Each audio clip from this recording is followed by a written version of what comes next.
엘리야 여러분들 아시죠? 엘리야. 모르는 것처럼 저를 바라보시면 아시죠? 아주 성경에서 유명한 사람이죠. 엘리야는 특별한 사람입니다. 스페셜합니다. 여러모로 이유가 있는데 먼저 이름부터가 엘리 하면 여러분들 기억나는 거 있죠? 엘리 라마 사박다니. 히브리어로 나의 하나님이라는 뜻입니다. 엘이 나오면 무조건 하나님입니다. 그 다음에 야가 우리 한국말로 야 이게 아니라 야는 야훼인데 히브리어에서 야가 나오면 무조건 이거 하나님의 이름입니다. 그러니까 엘보다는 더 엘은 그냥 God인데 야는 하나님의 고유한 이름이죠. 그러니까 한 이름 안에 하나님 이름이 두 개나 있습니다. 아주 태어날 때부터 그러니까 특별한 사람인 거죠. 특별히 여러분들 엘리야 하면 가장 먼저 떠오르는 게 갈멜산이잖아요. 당시 아합 왕의 필두로 역할을 했던 850명 이 정부의 특급 요원들입니다. 어릴 때부터 키운 그런 특별 정부 요원들인데 850명의 바알의 선지자들과 갈멜산에서 결투를 하죠. 근데 여기에서 혼자 맞섭니다. 850대 1. 근데 누가 이겼죠? 엘리야가 이겼습니다. 가장 스페셜한 거는 뭐냐면 성경에 예수님을 빼고 죽음을 보지 않고 승천한 하늘로 올림을 받은 사람이 두 사람이 나오는데 그 사람이 에녹과 엘리야 이 두 사람 중에 한 사람입니다. 그러니까 태어날 때부터 마지막 삶의 순간까지 아주 특별한 사람입니다. 또 한 가지 생각나는 거는 이 사람이 지금으로 치면은 공립신학교 그러니까 공적인 신학교를 처음 성경 안에서 세운 사람, 지금으로 말하면 신학교 교장 선생님입니다. 제자군들이 상당히 많이 집단적으로 따라다녔던 그런 고고학적인 흔적도 있고요. 성경 안에서도 소개가 되고 있죠. 그 중에 한 사람이 엘리사죠. 근데 여하튼 이렇게 그 삶 자체가 야 우리랑 좀 다르다, 특별한 사람이다. 그런 사람이 엘리야인데 이 사람은 오늘 첫 문장, 본문의 첫 문장에 엘리야는 우리와 성정이 같은 사람이로되, 그러니까 like us, 우리처럼 똑같은 보통 사람이라는 걸로 오늘 본문이 포문을 엽니다. 아니 이렇게 특별한 사람인데 보통 사람이라는 겁니다. 그래서 오늘 말씀에서 이게 첫 문장은 엘리야는 우리와 성정이 같다. Like us. 우리랑 별반 다르지 않는 보통 사람. 배고프면 먹어야 되고 무서우면 도망가고 시리에 빠져 있으면 죽고 싶고 우리도 그러잖아요. 그런 사람이 엘리야라고 소개하고 오늘 본문을 시작합니다. 이 문장을 보면 참 위안이 되지 않나요? 야, 그렇구나. 이게 성경에 나와 있는 한 이름 안에 하나님 이름이 두 개나 들어가고 실제 그렇게 삶을 보여줬던 엘리야가 전혀 동떨어져 있는 저 멀리 있는 사람이 아니라 우리랑 똑같은 사람이구나. 성경이 어떤 토막을 스포트라이트 해가지고 우리에게 보여줘서 야 대단하다, 정말 위대하다 이렇게 하지만 실제적으로 그의 삶은 우리랑 별반 다르지 않는 보통 사람이라는 거죠. 그게 우리의 어떤 그 용기를 주죠. 또 위로를 주죠. 괜찮구나. 그리고 나도 해볼 수 있는 거구나. 가능성의 근거를 오늘 이 첫 문장을 통해서 우리도 찾아볼 수가 있는 거죠. 그런데 여러분, 오늘 엘리야가 한 가지의 디퍼런스, 차이를 만들어냅니다. 똑같은 사람인데 그가 투입된 곳에서 차이를 만들어내는데 오늘 그 얘기를 좀 하려고 합니다. 17절에 그가 비가 오지 않기를 간절히 기도한즉 3년 6개월 동안 땅에 비가 오지 아니하고. 그러니까 엘리야가 하나님께 비 오지 않게 해주세요 했더니 3년 6개월 동안 비 한 방울 내리지 않고 가뭄이 지속됐다는 거예요. 이게 건기와 우기가 팔레스틴 땅은 너무 뚜렷하기 때문에요. 비가 아예 3년 6개월 동안 안 오는 건 상상할 수가 없는, 사람 죽어요. 못 사는 거예요. 그랬더니 진짜 비가 안 왔습니다. 그리고 오늘 18절에 다시 기도하니 하늘이 비를 주고 땅이 열매를 맺었느니라. 3년 6개월이 지나고 난 다음에 엘리야가 또 다시 기도했어요. 그랬더니 어떻게 됐어요? 큰 소나기가 집중적으로 내려서 땅에 죽어있는 모든 것이 살아났다는 거예요. 자라기 시작했다는 거예요. 땅이 숨을 쉬었다는 거죠. 그러니까 엘리야가 투입된 곳에서 이 디퍼런스를 만들어내 버렸는데 그 결정적 요인이 뭐냐? 기도라는 거예요. 그가 간절히 기도했더니 비가 오지 않았고 그가 다시 기도했더니 비가 내렸다는 거예요. 저는 여러분들이 각자의 삶의 자리가 다양하지만 또 똑같이 팬데믹의 상황을 보내고 있는 열악한 환경에 노출돼 있지만 전 여러분들이 차이를 만들어낼 수 있었으면 좋겠습니다. 디퍼런스를 만들어내는 거죠. 여러분들이 하는 일에서도 또 여러분들이 하는 상황에서도 또 우리가 살아가고 있는 역사 속에서도 제가 하니까 저 교회가 하니까 뭔가 달라. 이런 이야기를 우리 모두가 그리스도의 이름을 통해서 듣게 되기를 주님의 이름으로 간절히 축복합니다. 흐름이 다 안 되는 쪽으로 기울고 있는데 이건 폐색이 짙는데 기울어지고 있는데 하나의 행동을 통해서 그 디퍼런스를 창출을 해낼 때 전세를 역전시켜내고 분위기를 반전시킬 수 있을 때 그런 역할로 우린 크리스찬은 살아가야 될 줄로 믿습니다. 그 힘을 가져야 되죠. 우리를 떨어뜨리면 맛이 생겨요. 왜냐하면 우리는 소금이니까. 우리를 세워놓으면 빛이 비쳐요. 왜냐하면 아무리 칠흑 같은 어둠도 우리를 빛이 되라라고 하지 않고 우리를 그냥 빛이라고 했으니까. 그래서 이 우리는 하나님의 자녀로 살아간 우리들은 그냥 DNA 자체가 디퍼런스를 만들어낼 수 있는 사람들인 거죠. 근데 그 차이를 어떻게 만드느냐? 오늘 엘리야는 기도로 그 차이를 만들었다는 겁니다. 어떻게 기도를 했느냐? 먼저 첫 번째 기도는 earnestly, 간절히 기도했다는 거예요. 두 번째 기도는 어떻게 했느냐? again, 다시 기도했다는 겁니다. 그랬더니 차이가 만들어졌습니다. 특별하지 않을지라도, 우리가 보통 사람일지라도, 그래서 왜 이렇게 매일같이 일상이 반복되는 거야? 라고 그 일상에 파묻혀서 우리 특별함이 아예 실종되어 버린 것 같은 낙심이 우리 안에 밀려올지라도 우리가 간절히 기도하고 다시 기도할 수 있는 힘을 우리가 갖게 된다면 우리 삶에서는 언제나, 여러분들의 손끝으로 하는 모든 일에서는 언제나 차이가 만들어낼 줄로 믿습니다.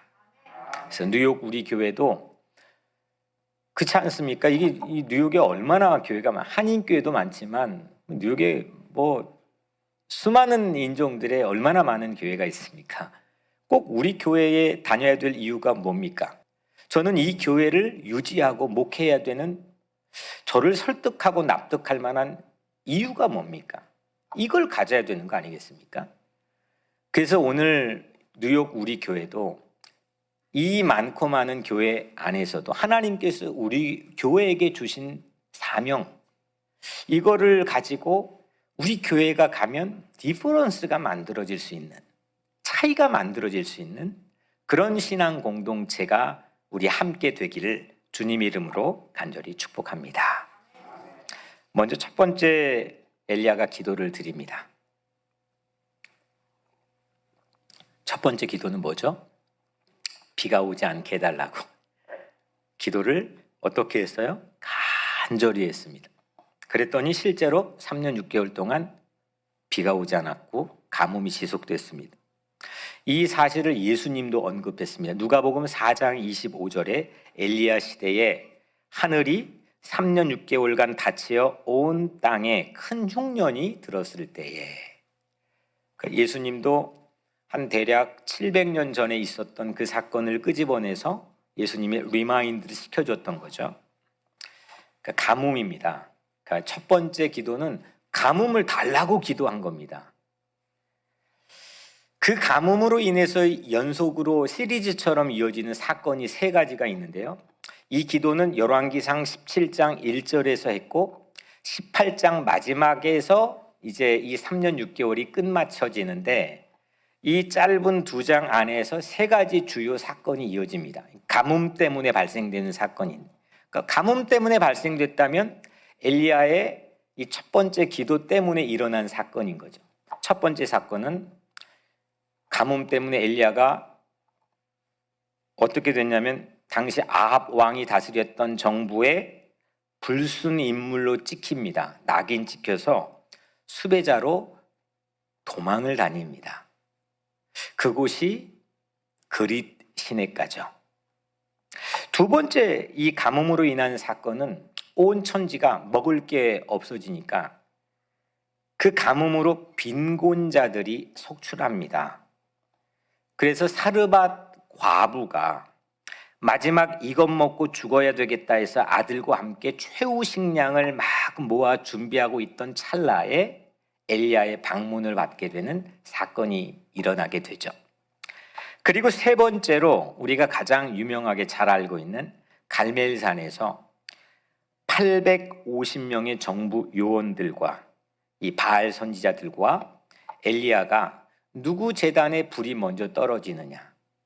당시에는 가뭄이었기 때문에 이 세상의 공기 안에는 모이스처, 습도가 거의 없어지고, 그러니까 아주 작은 실수의 발화로 인해서도 불이 붙을 수 있는 그 인화작용이 일어날 수 있는 그런 가능성이 많이 있는 때에, 과연 누구에게 이 쉬운 때에 누구에게 불이 먼저 붙냐라고 하는 결투를 벌였죠.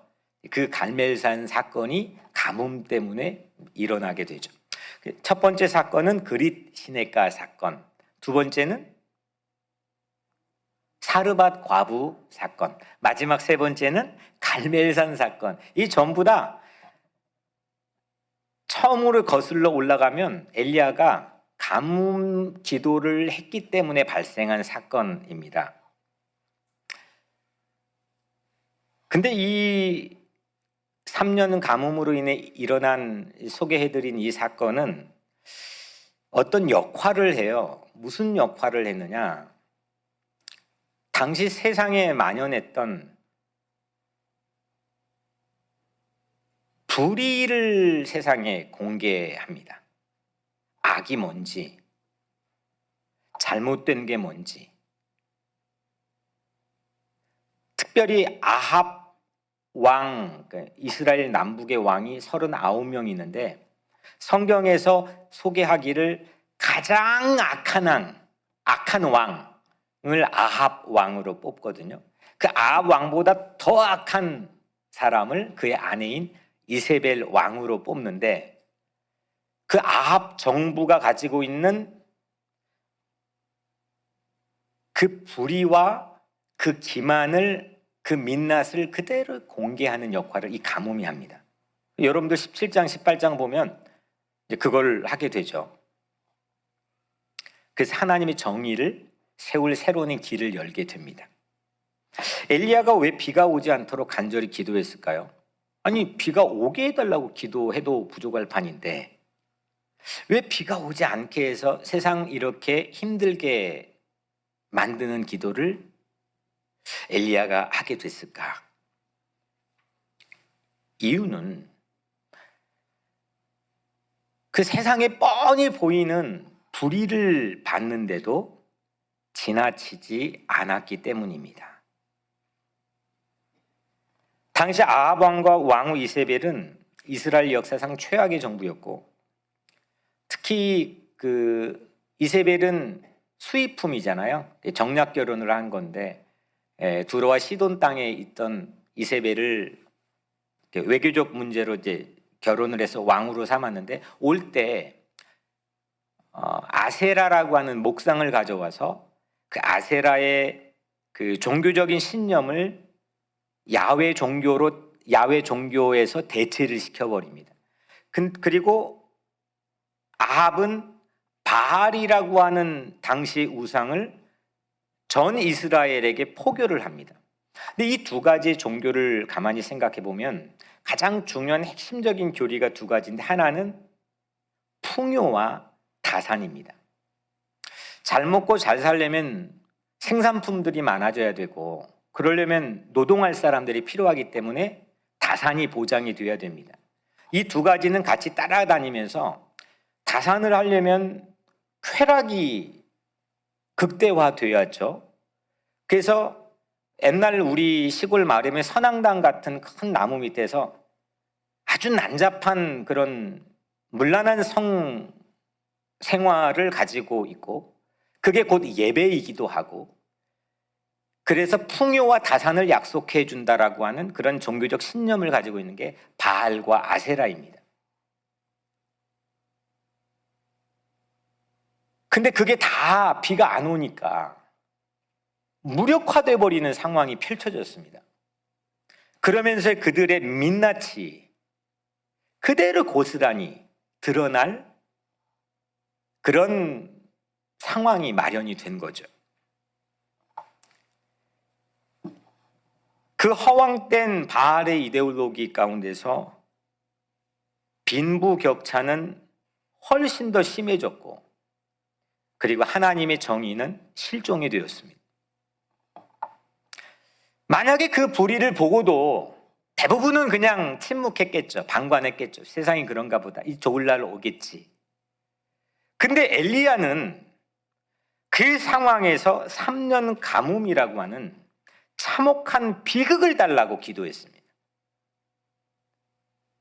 그럴 이유가 없지 않겠습니까? 근데 엘리야는 여러분들 잘 아는 에피소드인 그 이즈라엘의 그 아름다운 평원, 제가 언젠간 갈릴리 그 이즈라엘 평원을 사랑하고 싶은 연인과 같은 땅이라 그랬잖아요. 거기를 달려보면. 근데 거기에 나봇의 포도원이 있는데 그 너무 매력적인 포도원인 거예요. 그거를 아합 왕이 보고 탐을 내고 강탈을 하고 뺏어버리죠. 나쁜 녀석인 거죠. 힘없는 백성들을 권력을 가지고 유린한 거죠. 근데 그거를 엘리야가 보고 뭐 세상이 그런 거지 하고 지나칠 수도 있는 건데, 그거를 두고 지나치지 않았습니다. 그래서 기도했습니다. 목숨을 걸고라도 이 폭주를 막으려고 했던 게 엘리야의 기도입니다. 간절히 기도했습니다. 여러분들 절박함이 없이는 어디서든지 이 디퍼런스의 차이를 만들어내기가 어렵습니다. 진짜 내일처럼 이거 아니면 안 되겠다는 절박함이 있을 때, 나를 설득하는 분명한 명분과 동기부여가 있을 때 그 사람에게 다 심겨놓으신 그 차이를 만들어낼 수 있는 유전자가 발현이 되는 거죠. 근데 이 세상은요, 자꾸 우리를 움츠려들게 만듭니다. 나는 안 되나? 나는 안 되는 사람이야. 난 형편없는 사람이야. 그래서 우리 안에 있는 이 하나님께서 만들어주신 자녀니까 그냥 들어가면 차이가 생겨버리는 거거든요. 소금이니까 그냥 들어가면 맛이 생겨버리는 건데, 빛이니까 비추면 그냥 어두우면 물러가게 돼 있는 건데, 그거를 상실하게 만들어버립니다. 그냥 애 키우면서 또 일하면서 세상에 찌들어 살면서 그냥 그런가 보다 하고 우리를 그렇게 연약하게 만들죠. 이렇게 가뭄 기도를 해가지고 엘리야에게 득될 게 뭐가 있을까요? 이런 거 하면은 괜찮을까요? 되는 장사일까요? 득될 게 아무것도 없을 겁니다. 제가 엘리야에게 말씀을 준비하면서 감정이입을 해봤습니다. 엘리야라고 생각하고 그 안에 들어가 봤습니다. 근데 들어가 보니까 내가 엘리야 마음을 모르겠고, 실제는 엘리야가 거꾸로 제게 감정이입을 자꾸 하는 느낌을 받았습니다. 그러면서 주시는 생각이, 아마 엘리야는 막대한 손해와 불이익을 감수하고 했던 기도가 가뭄 기도였을 겁니다. 그냥 우리는 그냥 기도했으니까 와, 비가 멈췄대. 그것도 3년 동안이나. 그냥 그렇게 하고 넘어갈 수 있는 하나의 이적으로 볼 수 있지만 맥없이 이 기도를 하진 않았을 거란 말이에요. 이 기도를 해서 무언가 자기에게 특별한 이득이 있는 상황도 아니고 손해나 불이익을 감수하고 기도해야 되는 거고, 그 기도를 한 다음에 초래되는 3년 동안의 가뭄으로 인해서 3가지의 사건을 보면 그건 완전히 코너로 그로키로 계속해서 엘리야는 몰리는 상황입니다. 이때 이 엘리야의 기도를 그 하늘은 어떻게 반응합니까? 하늘조차도 같은 마음이야. 야, 나도 너 엘리야랑 똑같은 마음이야 라고 하면서 문을 닫아버리고 3년 동안 비를 하나도 내리지 않잖아요. 온 생명의 성장이 멈춰버리잖아요. 지나온 우리의 삶의 세월이 그럴 수도 있습니다. 하나님의 엄한 경고죠. 이거는 세상의 사회학자들이 분석할 때는 사회적으로 일어날 수 있는 어떤 빈곤층이 몇 퍼센트가 되고 청년 실업률이 몇 퍼센트가 되고 그러면은 사회적으로 이런 일들이 발생할 수 있고, 또 우발적이 보이지만 이런 전쟁들은 이런저런 이유 때문에 발생할 수 있다고 한 여러 가지 분석들이 있지만, 우린 영적으로 성경을 통해서 그 상황을 보면은 하나님의 엄중한 경고일 수 있습니다. 오늘 성경에 나와 있는 3년 가뭄이 우리에게는 코로나 팬데믹 상황일 수도 있는 거죠. 우리는 그동안 불의를 방관했었고 외면할 때도 있었을 겁니다. 우리는 간절히 하나님의 공의와 정의를 위해서 기도해야 됩니다. 시대의 아픔을 내 아픔으로 여긴 엘리야처럼 기도할 때에 디퍼런스가 만들어집니다. 남들이 다 하려고 하는 거는 뭐죠? 무슨 새가 쫓아가다가 가랑이가 찢어진다고 하죠? 생각이 안 나네. 뱁새가 황새를 쫓아갈 때 찢어집니다. 전부 세상 사람들이 그런 경우입니다. 뭔가 이게 남들이 하는 것들을 쫓아갑니다. 남들이 잘 되는 거를 보고 모방하려고 합니다. 그러다가 인생 전부 다 시간, 에너지가 다 낭비하게 되죠. 애시당초 첫 출발선부터 나는 디퍼런스를 만들겠다, 나는 만들 수밖에 없다라고 생각을 갖는 사람들은 소수입니다.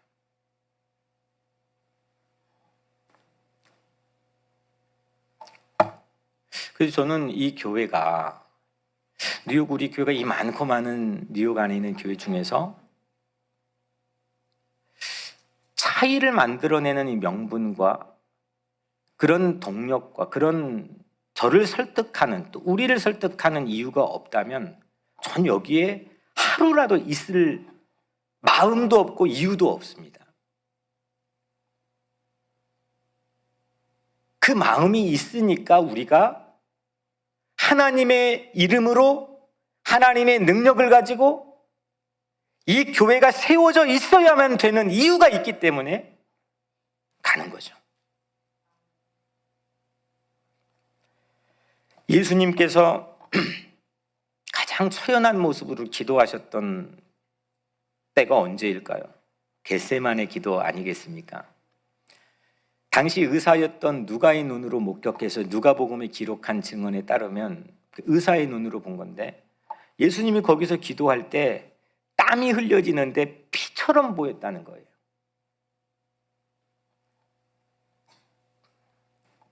그때는 땀이 흐를 때가 아닙니다. 제가 언제 말씀드렸지만 그 4월, 3월 이스라엘 땅의 언저리에 일부러 겟세마네까지 걸어가려고, 호텔 숙소에 걸어가려고 갔다가, 목사님들하고 갔다가 몇 블록 갔다가 돌아왔다니까. 너무 추워가지고. 저 추위 잘 견디는 사람인데도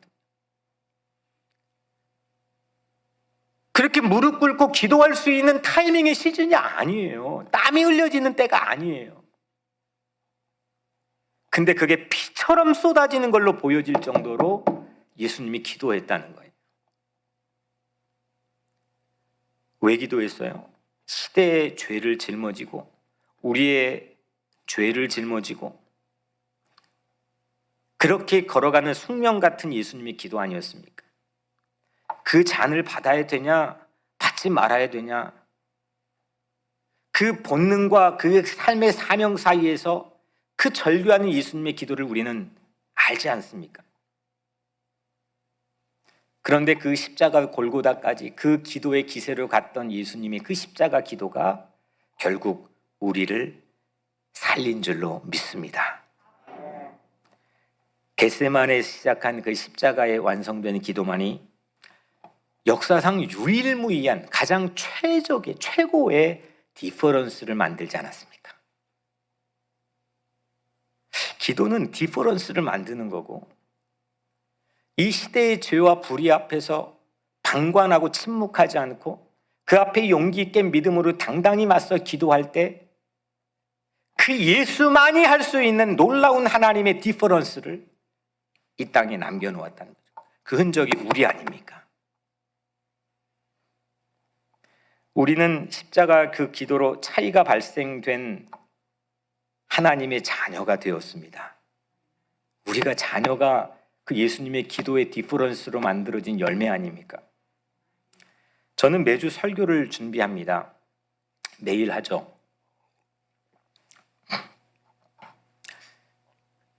근데 설교를 준비하면서 제 마음속에 있는 가장 큰 거는 디퍼런스를 만드는 겁니다. 다른 특별한 얘기를 발견해가지고 하는 게 아니고, 매번 수십 년 설교를 들었던 회중인 여러분들에게 디퍼런스하게 이 메시지가 들려질 수 있도록 그걸로 씨름을 하는 겁니다.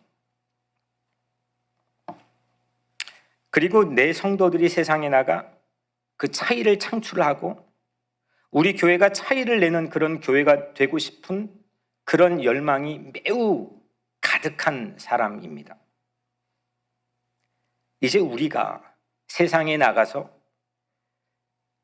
기도가 되고, 우리가 그 기도 편지가 되고, 그래서 그 기도를 통해 차이가 발생되는, 차이가 만들어지는 그런 삶이 오늘 여러분들에게 있게 되기를 주님의 이름으로 간절히 축원합니다. 엘리야가 두 번째 기도를 오늘 마지막으로 드립니다. 다시 기도하니, 18절, 우리 작년부터 시작된 올해는 다시 시즌 2가 비전이죠. 다시, again he prayed. 전 여기서 정말 살 떨리게 멋져 보였습니다.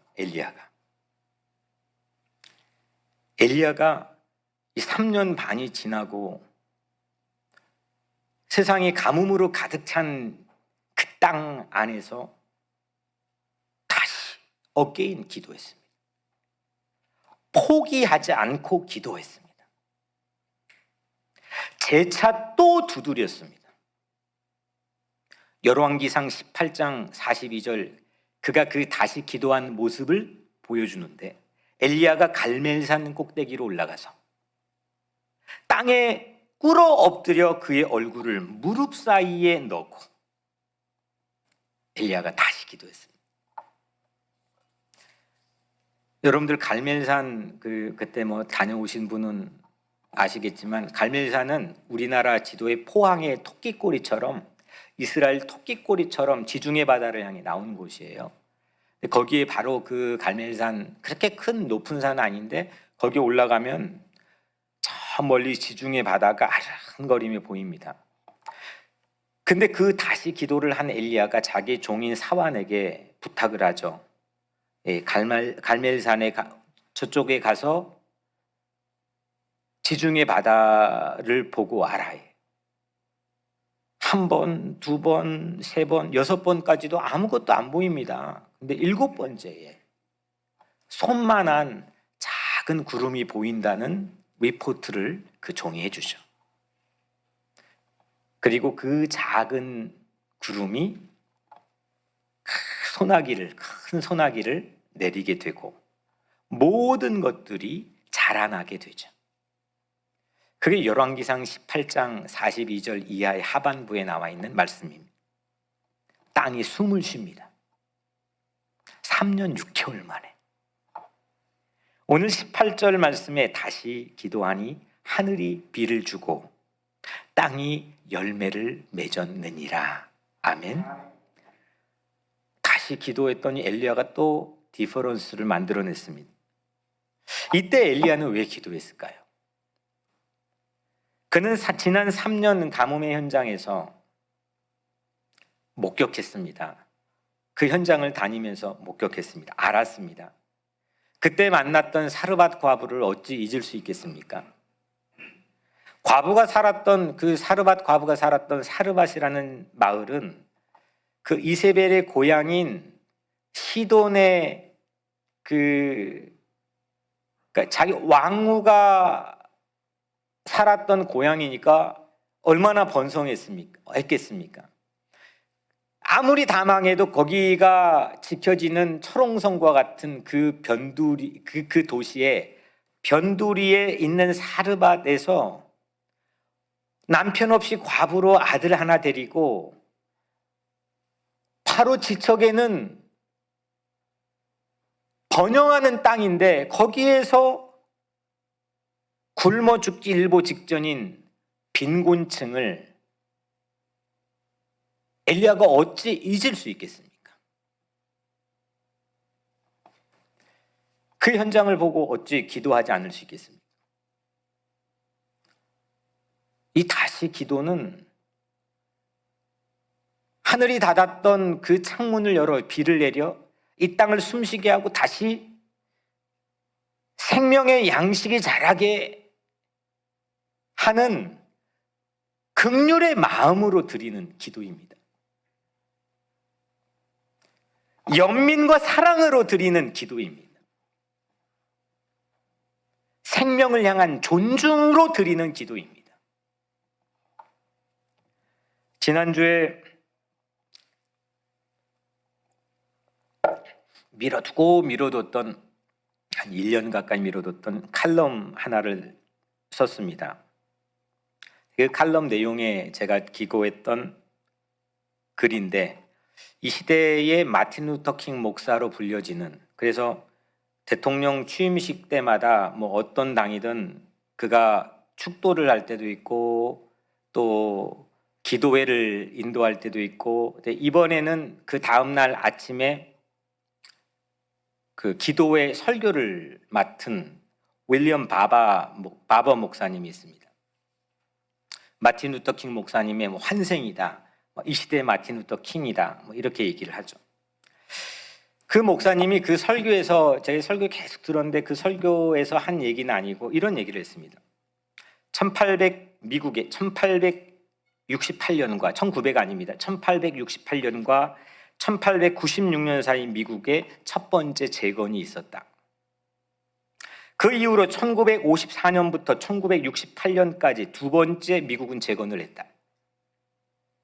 이제 미국이 세 번째 재건이 필요한 때다. 지금 어려움은 그 탄생을 위한 고통이다. 이 글을 읽고 감동을 받았습니다. 그리고 저는 이 글이 암시하는 바가 미국의 첫 번째 재건은 그 링컨 대통령 시대의 흑인 노예 해방이었겠죠. 두 번째 재건은 마틴 루터 킹 목사님을 비롯한 흑인 민권 운동들이 일으켰던 이민자 문호 개방이겠고, 그러면 우리가 직면한 세 번째 재건이 바로 서류 미비자들의 해방이며, 그게 목적이 아니라 그를 넘어선 함께 더불어 살아가는 새로운 인류의 탄생으로 저는 이 글을 썼습니다. 새로운 인류의 탄생이라는 제목입니다. 성경의 꿈은, 성경의 비전은 언제나 초지일관 새로운 인류의 탄생입니다. 왜냐하면 거듭난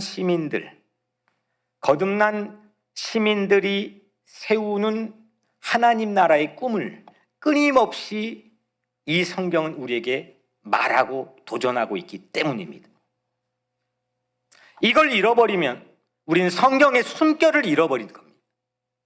다시 리본하는 그 시민에 대한, 그런 공동체에 대한, 그런 인류에 대한, 그런 하나님의 나라에 대한 꿈을 잃어버리면 우리는 그리스도의 제자가 될 수가 없습니다.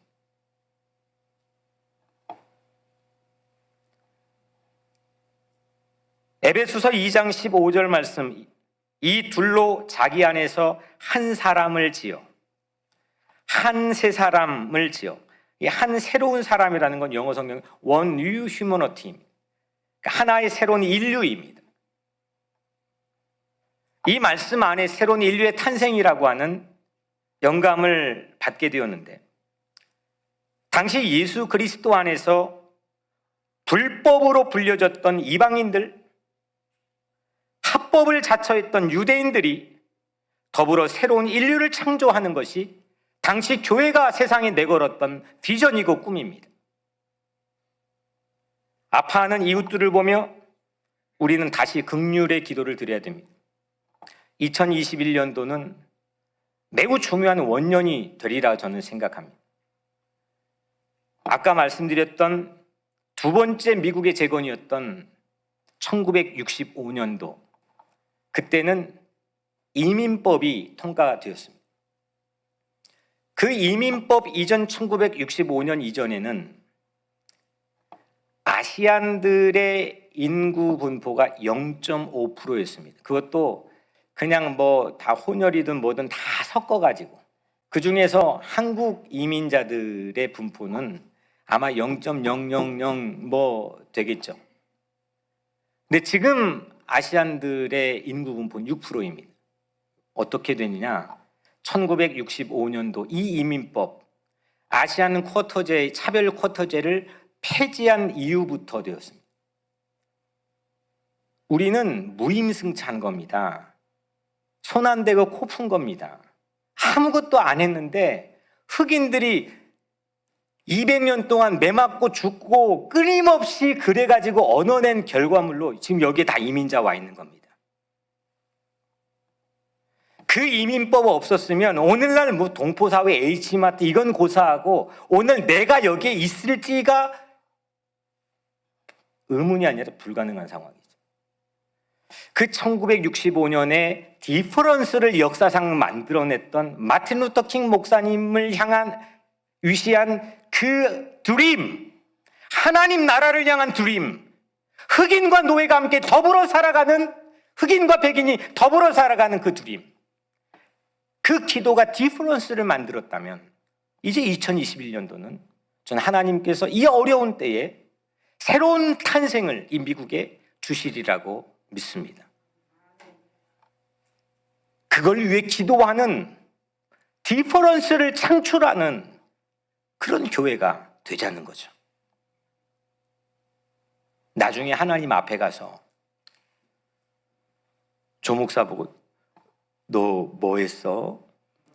너 몇 명 되는 교회 목회했어? 너 좌석이 어느 정도 되는 교회 목회했어? 그거 물을까요? 그거 물으시면 그거 하나님 믿는 거 조금 다시 생각해 볼 것 같아요. 외모를 보지 않고 중심을 보시는 하나님인데 우리는 죄다 이 세상에 있는 심지어는 교회까지도 그 외형적이고 외모적인 거에 마음을 빼앗기고 있고, 그래서 세상에 나가 차이를 만들어 버리는 능력을 전부 다 상실하고 있습니다. 우리를 빛이라 했고 목숨을 걸고 십자가에 올라가서 우리를 소금으로 삼아주셨는데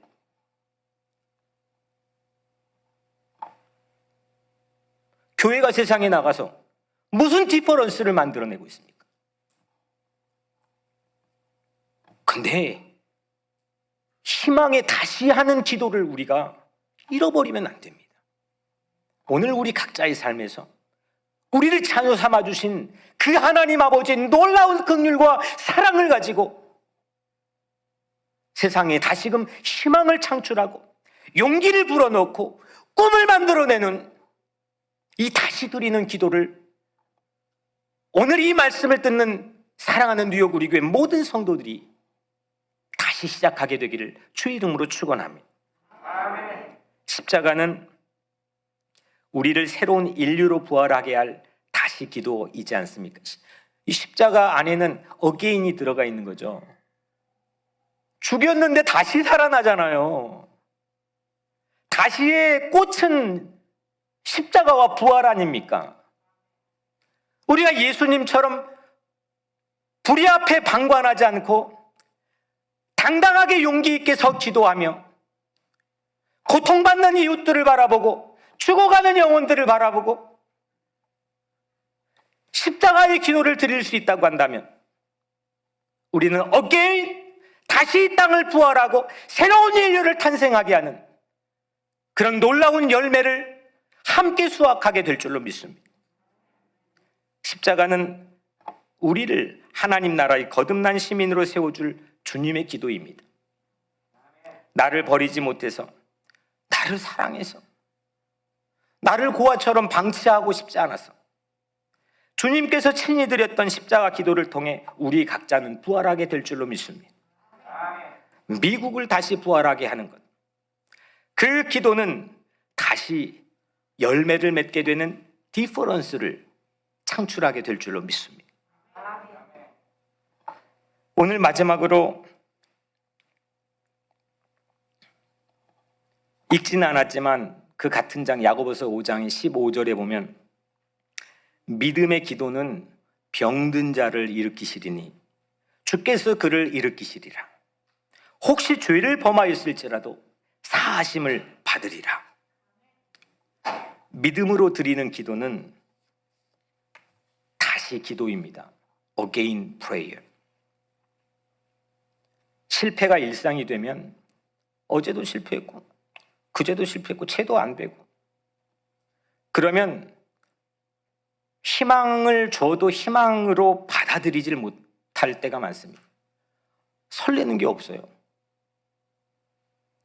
나이 드신 어른들의 취약점이 뭐냐? 그건 건강이 약해져서가 아니고 한국전쟁도 경험했고 보릿고개도 경험했고 이것도 저것도 경험하다 보니까 안 되는 거 다 경험했거든요. 그러니까 희망을 줘도 그 희망의 판으로 살려낼 그런 놀라운 설렘과 이게 없는 거죠. 마틴 루터킹 39살에, 보네퍼 39살에, 유관순 20대 초반, 역사를 움직였던 사람들이 물리적인 신체적인 나이가 젊었다고 하는 건 예사롭게 볼 일이 아닙니다. 하지만 우리는 그거는 그냥 세상적인 나이인 거고 우리 신앙 안에서는 나이가 없는 거 아닙니까? 다 그냥 하나님의 아들, 딸, 우리 다 형님, 동생들 아닙니까? 우리는 영원한 세계를 바라보고 살아간다면 우리가 신체적인 나이가 많이 들어갈지라도 어제 실패했어? 그제 실패했어? 이것도 했는데 실패했어? 그 실패가 오늘 내일을 바라보는 내 삶의 근거가 되면 안 된다는 거죠. 희망의 판을 깔아놓으면 그 희망을 가슴 설레며 가슴으로 받아들일 수 있는 그런 하나님의 자녀가 되어야 된다는 거죠. 안 되는 상황조차 믿고 희망의 기도를 해야 차이를 만들죠. 우선 안 되니까 무턱대고 의심부터 하고 봅니다. 이건 되는 판인데도. 그러면 기도 못하죠. 그냥 기도의 양은 있을 수 있겠죠. 기도하는 무릎 꿇고 폼은 잡겠죠. 근데 차이, 디퍼런스를 만드는 기도는 전혀 나오지 않는 거죠. 팬데믹 기간에 가장 우리에게 준 선물은 뭐냐? 그동안 폼 잡고 교회에서 여러 가지 했지만 세상에 나가서 이건 딱 닫고 세상에 나가서 보니까 이게 아무것도 아니라는 걸. 세상에 우리 삶으로 정말 하나님 바라보면 믿고 의지하면서 어떤 상황에서도 우리 삶으로 드리는 기도가 이제는 절대적으로 중요한 시기를 맞이했습니다.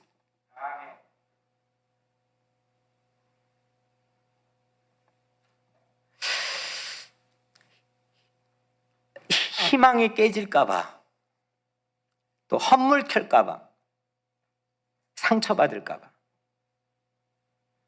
이거 희망 고문 아니야? 그럴까봐 우선 무턱대고 의심부터 하며 간절한 희망의 기도를 드리지 못하는 모습을 우리는 많이 봅니다. 그런데 다시 기도하면 두려움을 이깁니다. 새로운 인류의 탄생을 봅니다. 하나님이 계획하시는 새로운 판이 보여집니다. 거기에 희망을 거는 믿음 기도를 합니다. 제가 이 칼럼을 쓰는데 다른 데도 칼럼 쓰기도 했지만 이번에는 새벽 예배 설교를 준비를 초저녁에 하고 이게 새벽 예배 오기 전까지 날 꼬박 한숨도 안 자고 새면서 칼럼을 기도하는, 이건 내 발로 쓰는 성경과 같은 마음으로 써야 되겠다 싶어가지고 그런 마음을 주어 썼습니다. 우리에게 과연 정말 희망이 있는 건가? 정말 하나님이 주시고자 하는 삶의 명분과 동기는 과연 여러분들의 마음속에 무엇인가? 하나님에게 무조건 희망을 겁시다. 이유가 없습니다. 근거가 필요하지 않습니다. 그냥 무조건 하나님에게 희망 거는 기도, 그 기도로만 디퍼런스를 만들 수 있습니다. 불의한 현실 앞에서도, 피골이 상접한 이웃들이 있는 극렬한 상황 앞에서도 믿음의 기도를 다시 시작해야 될 때입니다. 가만히 전문가들을 보니까 각 그 분야의 전문가들을 가만히 봐요. 말은 안 하지만 또 말하면 또 관계 깨지니까. 이 전문가들이 대개 그동안 실패에 대한 분석을 잘하는 사람이에요. 뭘 했는데 안 되는 걸 잘 아는 사람이에요. 그런데 성경의 전문가는요, 미래의 희망을 끄집어다가 손바닥에 놓고 오늘을 살아가는 사람들, 그 디퍼런스를 만들 수 있는 사람들이 성경에 나와 있는 사람들, 전문가들이.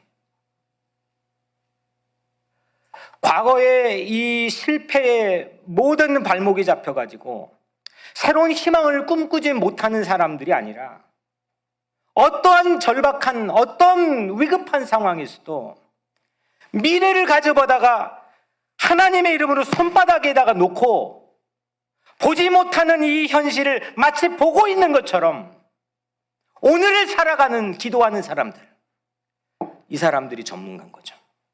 성경의 전문가인 거죠. 내일은 기도하는 자의 것입니다.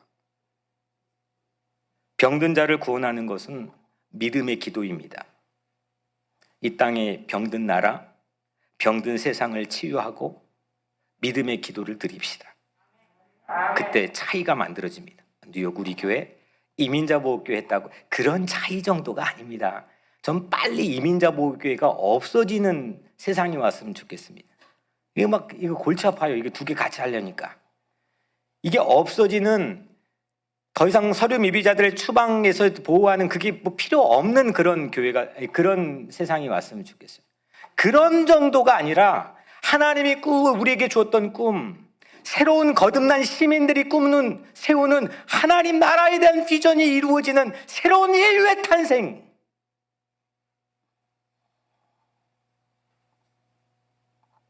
그 꿈을 향해서 가자는 거죠.